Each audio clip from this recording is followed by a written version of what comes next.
εύκολα. Ένας υπέροχος ψηφιακός κόσμος.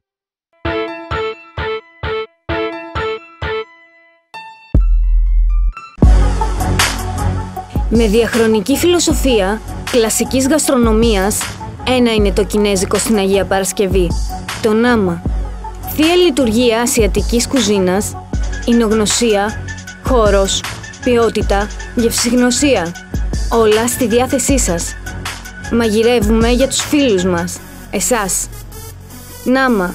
22 χρόνια τρώμε στον Νίκο. Εσείς? Η γιορτή της μπύρας δεν γίνεται μόνο στη Γερμανία. Για τους λάτρεις της καλής μπύρας υπάρχει το Oktoberfest στην Αγία Παρασκευή. Ένα ιδιαίτερο είδος μπυραρίας σε συνδυασμό με το φαγητό, με συμμετοχή στην ελληνική γιορτή μπύρας.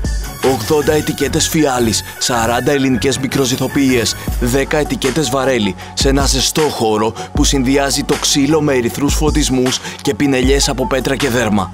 Oktoberfest, σας ομιλούμε εκ μπύρας. Το γραφικό δεν χάνει ποτέ την αξία του, ειδικά εδώ, στο κουτούκι μας, το Χαλάνδρι. Το κουτούκι είναι το σπίτι μας. Από το 1950 μας μεθάει με το αυθεντικό βαρελίσιο κρασί του από τα Μεσόγεια. Το σπιτικό φαγητό και το οικογενειακό κλίμα μας ζεσταίνουν τις καρδιές. Τι άλλο να ζητήσει κανείς? Να τρως, να πίνεις και να ευχαριστιέται η ψυχή σου.